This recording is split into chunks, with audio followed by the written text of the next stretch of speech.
Thanks for continuing to listen to American Medicine Today. I'm Kimberly Bonati alongside Ethan Euchre. I'm glad to be here. Yes, and Jeff Wagstaff. Hello, everyone. Hello, and world-renowned orthopedic surgeon Dr. Alfred Bonati. Hello.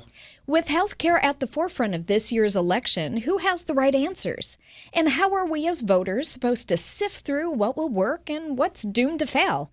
Joining us now is Den Bishop, president of Holmes Murphy and author of The Voter's Guide to Healthcare, which hopes to provide a balanced approach to fixing our broken healthcare system. Thank you for being here, Den. Thank you. Yes. Everybody on the show pretty much leans conservative, but it's always interesting to get a more bipartisan or nonpartisan take on things. What made you want to write a nonpartisan book about healthcare and how to fix things?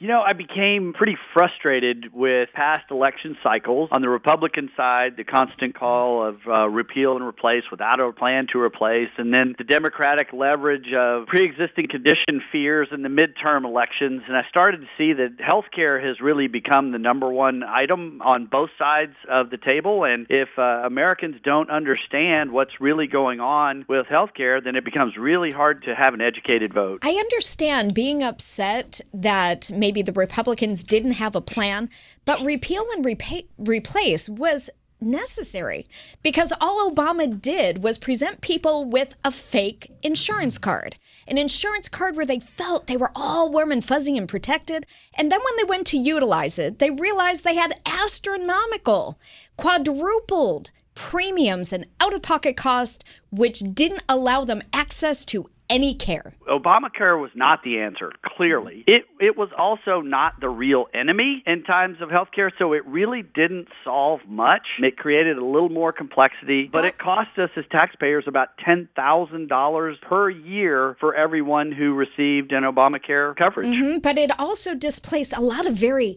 happy, healthy people that love their plan. Remember the lie of, what was it, the decade? My point is, I really think the government needs to get hell out totally from the healthcare.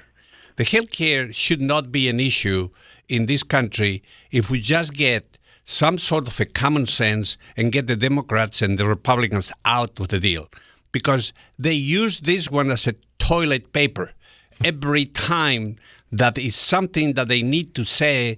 For Republicans, for Democrats, here it is the healthcare. And the problem with the healthcare is deteriorating every single month and every single year, more and more, and the public is paying the consequence of this little war of the political system.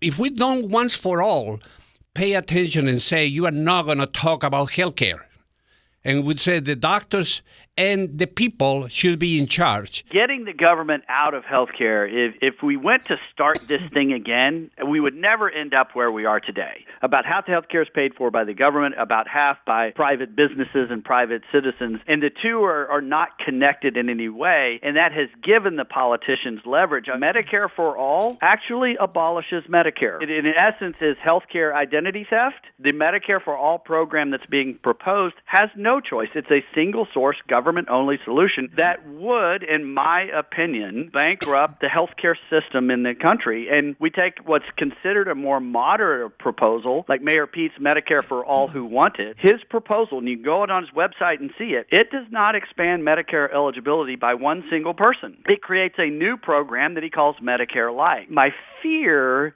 is that voters will be lured and tempted by these one-line, very effective marketing campaigns that really don't solve problems the way that they think they might otherwise do. Well, if they're doing Medicare for All, workers have paid into it. So how can they all of a sudden get rid of it? What happens to those dollars? Do they go back to the people that funded it? So the sad part is there really are no dollars. Medicare is Correct. a Ponzi scheme, and I use that term lovingly, but there really is no trust fund. The government has borrowed the dollars out of that fund. So Medicare, in essence, is a cash pay system where taxpayers pay in every year to pay for people on Medicare. The real change in the hijack name Medicare for All that's being proposed is it truly is a single source solution that makes any other insurance illegal. What that really says is that doctors and hospitals wouldn't have any choice to negotiate. They wouldn't have anywhere to go. They would have only the government reimbursement. Socialism. And hospitals on this country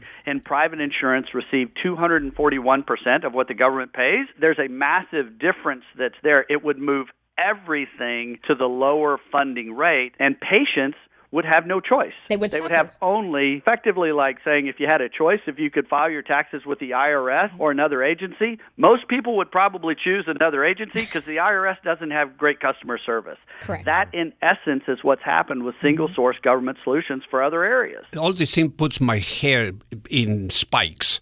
I really feel that we continue going with a discussion in a wrong discussion, accepting things that they are totally irresponsible, and the worst part of it, we continue digging more problems. The money needs to come to the account of a patient, and the employees and the employers, they need to put that money there. The government or societies or charitable societies that they want to contribute, they need to put that money also in the account of the patient. So the patient has dollars for health care. And then that health care will be directed as the patient feels and fits. Then that money will make somebody who is 20 years old, who is paying a tremendous amount of money because they need to cover the old people. No, you don't, because you don't need it. Because the money will be there by the employer, the employee, societies, and charitable societies, and whatever other people wants to put an input to benefit the healthcare of the nation. And the politicians and everybody else needs to get out of the system. Lobbyist, insurance lobbyist, drug, pharmaceutical Big lobbyist. pharma. It should be illegal.